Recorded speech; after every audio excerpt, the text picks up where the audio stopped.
Galaxy Note 8 is Samsung's most feature-packed phone and its first phone ever to have 2 cameras on the back. That, plus the S Pen stylus tucked into the phone, give power users a distinct advantage over phones like the Galaxy S8.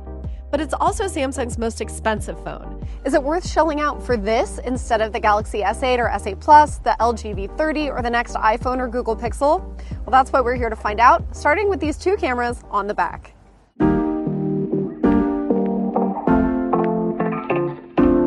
The dual 12-megapixel camera setup snaps all of those fancy depth effect photos your friends have been doing on the iPhone 7 Plus. And you know what?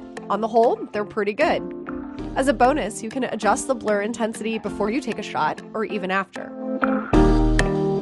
In addition to seeing your portrait, the Note 8 can also save a wide-angle version of the same picture, so it's like getting 2 pics for the price of 1. Both those camera lenses on the back have optical image stabilization, and that's going to help keep your videos from shaking badly, even if you're on the move. And for your selfies, there's an 8-megapixel camera on the front.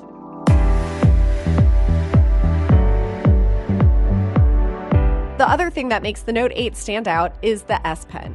I really like the convenience of having a stylus. For example, being able to quickly jot down wine tasting notes came in handy at the Half Moon Bay Wine and Cheese Company.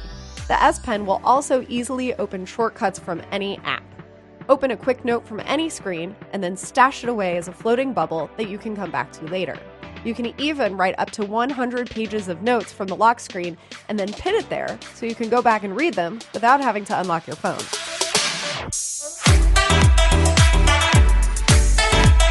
One of my favorite features is the new eraser function, which makes it a heck of a lot easier to get rid of all your goofs. All the messy writing is gone.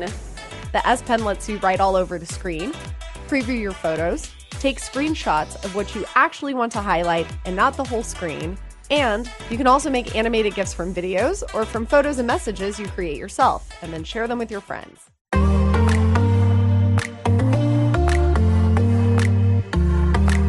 And the rest of the phone? The Note 8 gives you a bright, brilliant screen. There are shortcuts in the Edge menu to quickly call friends and open apps, and an enhanced split-screen mode that can open 2 apps at once. There's the Bixby software that lets you control your phone with your voice. You have wireless charging, a state-of-the-art processor, and the phone is water-resistant, even the S Pen. What's not so good is the fingerprint reader placement, which is all the way on the back and off to the side. You could also use the iris scanner on the front, but that doesn't always work on the first try either. Sometimes it's just faster to use a pattern or pin.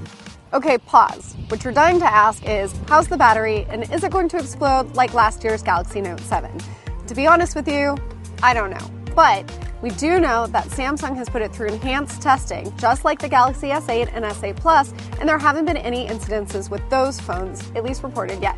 I do know that the phone has gotten warm, but not dangerously hot and not hotter than any other phones. So, fingers crossed.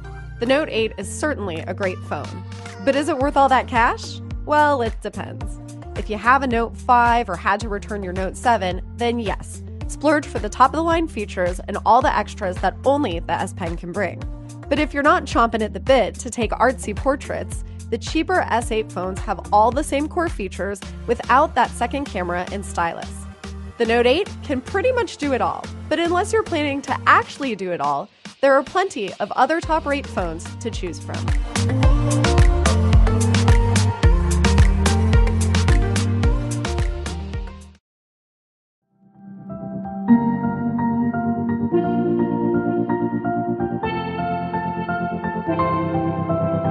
We had closed our